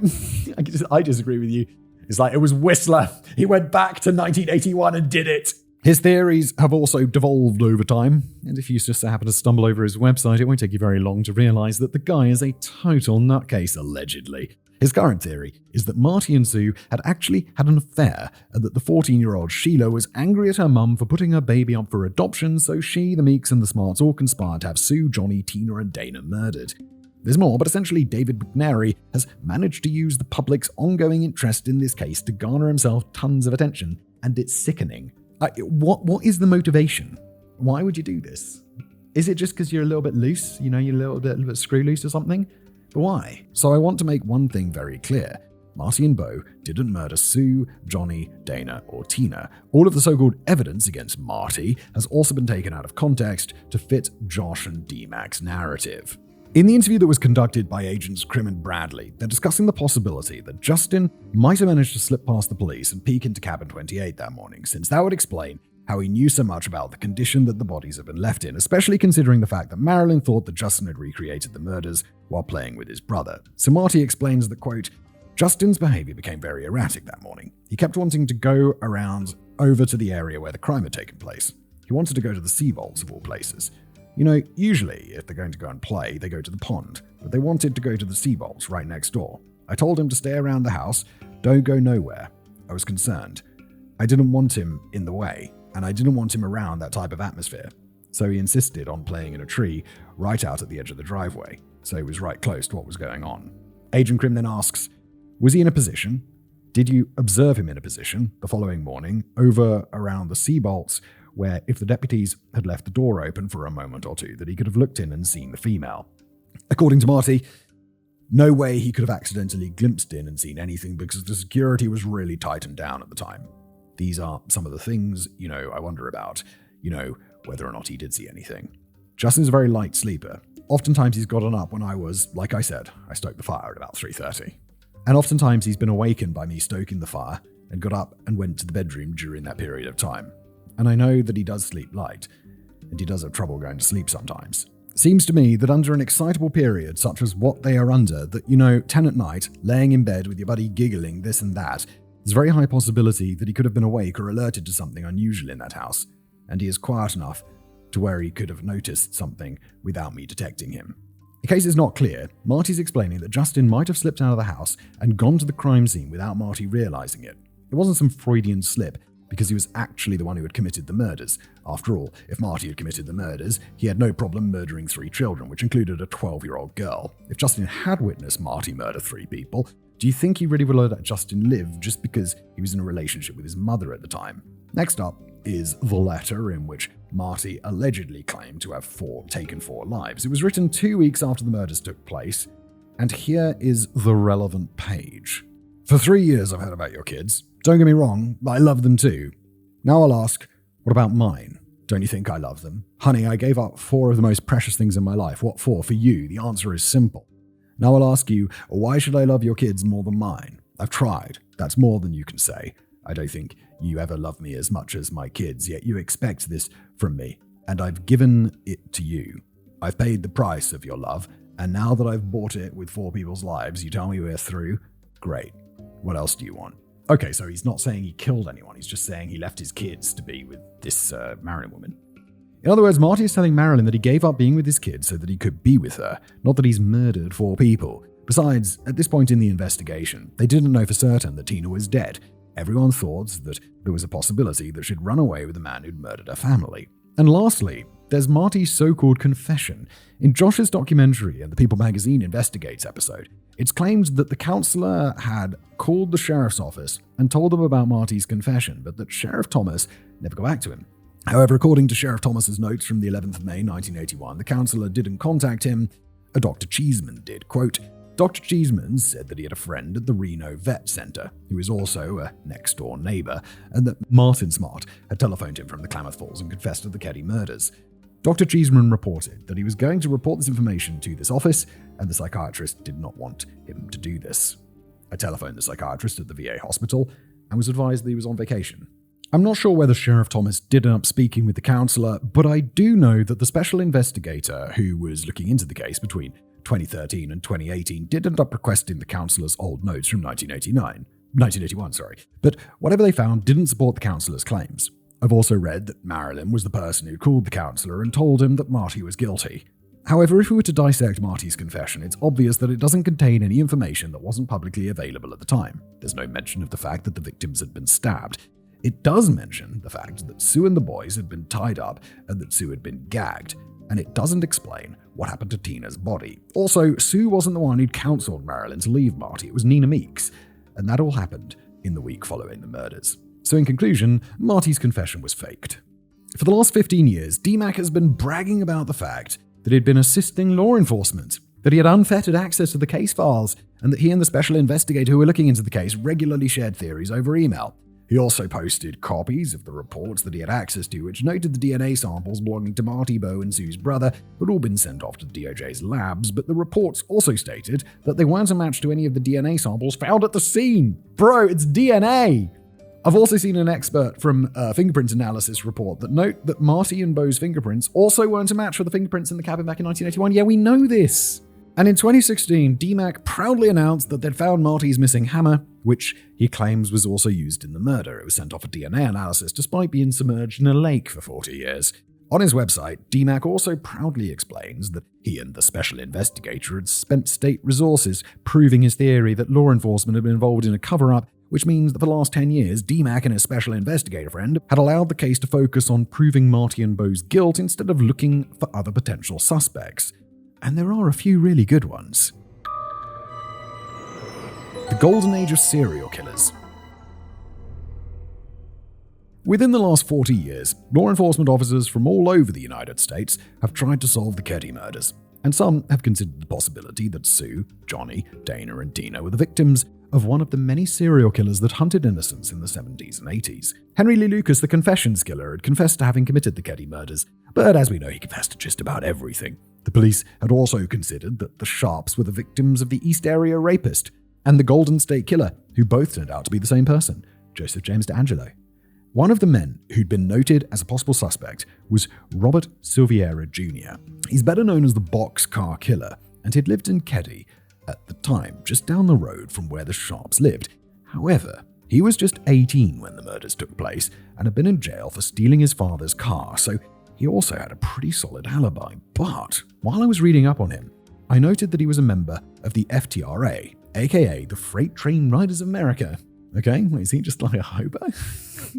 The FTRA originally consisted of a group of Vietnam vets who lived as hobos and traveled all over the US by hopping on trains and hiding in the railway cars. I thought this was just in the movies. According to a retired Spokane police officer, Bob Grandinetti, members of the FTRA are thought to be responsible for more than 300 murders that took place near railways all over the US. What the fuck? Just ride the trains. Why do you have to be killing people? According to Wikipedia, they were involved in drug trafficking and welfare fraud, and was a little bit different to murder, isn't it? And would often break into homes and businesses that were located near railway tracks. And in the 1990s, they had more than 2,000 members. They're responsible for 300 murders. That's quite a high percentage of murders. According to a 1997 article in the Spokesman newspaper, they run roughshod over southern lines from Texas to California, northern lines across the Midwest, and so-called high lines from Minnesota to Northern California. Rail riders usually don't have permanent addresses, they don't pay taxes, and don't work, making them nearly impossible to track. End quote. When I read up on the FTRA, I literally felt a chill going down my back because members of the FTRA were known for bludgeoning and stabbing their victims to death. Why'd you just ride in the rails? Like, why'd you have to make murder a part of this? They also distinguished themselves by wearing either red, blue, or black bandanas around their necks. And after they'd committed a murder, they'd hop on a passing train and could be thousands of miles away by the time the victim's body is discovered. Well, maybe it's a really bloody fast train. Now, if you look at the map of the Keddie report, you'll notice that the railway passed through it. Oh yeah, there's a big old railway right next door. That must be loud. And that Keddie station was located just 200 feet away from cabin 28. Oh. I mean, this is just coincidence so far, but interesting coincidence. There's no evidence for this. Other than that, there weren't any buildings between Sharp's cabin and the railway tracks, which means that it would have been easy to walk from the railway station to the cabin without being noticed. However, if members of the FTRA had taken Tina, it doesn't explain how she ended up at Camp 18 since there aren't any existing railways anywhere near it. What is really interesting is that after Robert Silveira was arrested in 1997, he claimed that the Keddie murders had been committed by members of the FTRA. According to the book Murder on the Rails by ex-police officer William Palmini, quote, Silveira told several of the investigators in 1993 he was involved in a murder of an older couple in Havre, Montana. He also said that there were other homicides that occurred in Keddie, California in the early 1980s, and they were related to the homicides in Havre. When 3 detectives from Plumas County showed up to interrogate him, they told Palmini that they'd known Silveira when he was a kid, and that when the murders had taken place, he'd been in prison. Silveira then also admitted that he'd lied. He only wanted to talk to someone who'd known him when he was a kid, and who could vouch for the fact that he wasn't such a bad person. Oh.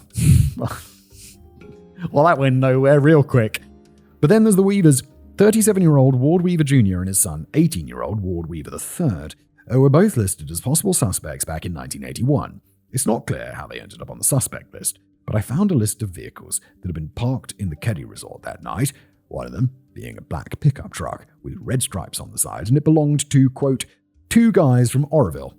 Now, what's interesting is that the Weavers lived in Oroville at the time, and wouldn't you know it, they're both convicted killers. Oh. Their story is wild, and it probably deserves its own episode, but what really gave me the chills while I was looking into the Weavers were the details around the murder of the 23-year-old Barbara Lavoie. On the 6th of February 1981, Barbara and her fiancé, Robert Radford, were on their way to Las Vegas when their car broke down outside of Tehachapi. Ward Jr. was working as a long-haul truck driver at the time, and he drove past the couple and realized that they were in trouble. He turned his truck around and came to stop behind the vehicle, and then offered to drive them to Mojave. They drove 5 miles before Ward Jr. pulled over and asked Robert to help him move some things on the flatbed of his truck. When Robert's back was turned, Ward Jr. hit him over the head 11 times with a metal pipe. Jesus. Robert would pass away en route to the hospital, but the police realized that Barbara was missing when they recovered the abandoned car. Meanwhile, Ward Jr. had threatened Barbara at knife point and ordered her to sit with her head between her legs and her hands behind her, which was, quote, a technique the defendant had learned when transporting prisoners during his military service in Vietnam. This is one thing, though. There must have been a lot of people coming back from Vietnam who were pretty fucked up, right? Because that was got to be a pretty intense war. Ward Jr. drove towards Oroville and sexually assaulted Barbara several times before he tied her hands and feet together with electrician's tape and tried to gag her, but Barbara bit him, which infuriated Ward Jr., so he strangled her. He buried the body at the side of the road, but he'd move her body at least 2 more times before finally burying her in his backyard in Oroville. You're moving the body closer to your house. What are you doing? 17 months later, Ward Jr. was arrested for sexual assault, and he bragged to his cellmate that he'd murdered Barbara. Dude, what are you doing? Don't brag about your crimes. Everyone knows this. The cellmate reported him to the police. Ward Jr. was found guilty of murder in 1984 and is suspected of having committed at least 26 sexual assaults all over California. He had repeatedly offered to confess to a number of murders if the prosecution were willing to take the death penalty off the table. They weren't, and he's still rotting away in prison. His son, Ward Weaver III, is a born monster. He allegedly sexually assaulted a family member when he was 12. and in April 1981, he had escaped being charged with assault and sexual assault of a teenage family member because he had enlisted in the army. Right, brilliant. Great solution, America. Over the next 20 years, he brutally assaulted his wives and spent some time in prison, and in 2002 he kidnapped and murdered his daughter's two best friends, the 13-year-old Ashley Marie Pond and 14-year-old Miranda Diane Gaddis, and buried them in his backyard. His son ended up reporting him to the police. Excellent. Because his dad had sexually assaulted his 19-year-old girlfriend. Oh my god. That guy's a massive piece of shit. I hope they killed him. Did they kill him? I don't know. Did they kill him? So when I was looking at that list of suspects, I asked myself why they'd both appear on that list back in 1981. The only reason I can think of is that they'd both been in Keddie at the time and were close enough to the crime scene for the investigators to have added them to the list of people to check out. Yeah, not unreasonably so. They sound like absolute murderous pieces of shit. But back in 1981, they wouldn't have seemed out of place. They were just another dad and his son out on a hunting or fishing trip. And remember how Philip said that one of the men who'd given Johnny and Dana a lift that day had been about the same age as them? What's more, in June 1984, a man called the Butte County Sheriff's Office and told Captain Leroy Wood that Ward Weaver Jr.'s wife claimed that he was responsible for the Keddie murders. This was just a few days before the DOJ reported that they'd found Tina's remains in Butte County. And fun fact, Camp 18 is just an hour's drive away from Oroville. So is it possible that the Weavers had murdered Sharps and Dana? Maybe. There's not a lot of evidence for it, but he definitely seems like the guy who would, because he murdered 2 children. Fuck that guy. I hope they gave him the needle. After all, Ward Weaver Jr. was a Vietnam veteran, and it had been his job to brutalize and subdue prisoners of war. He had a history of sexually assaulting women, and had already been in prison for it. He knew that his 18-year-old son shared his proclivities because Ward Weaver III had been in trouble for sexual misconduct since he was 12. Oh, I'm sorry, it was the son. I'm getting Ward Weaver and 2 and 3 confused. It was possible that they'd been at the Keddie resort that day and that they'd taken note of the Sharp women, realized they were easy prey, and then attacked them that night. We know that back in 1984, Sheriff Stoy had taken a look at Ward Jr.'s file, and he did note that there were a number of similarities between the attack on Sue and the murder of Barbara Lavoie. But they wouldn't have known about Ward Weaver III because he wouldn't become notorious until 2002. Also, DNA testing wasn't a thing back in 1984, so it's possible that they never checked whether or not Ward Weaver Jr.'s DNA matched any of the samples they'd found at the crime scene. In my opinion, the Weavers are far more likely to have committed the murders than Marty and Bo. Yes, agreed, because Marty and Bo seem like impossible to have committed murders because there's actually basically zero evidence.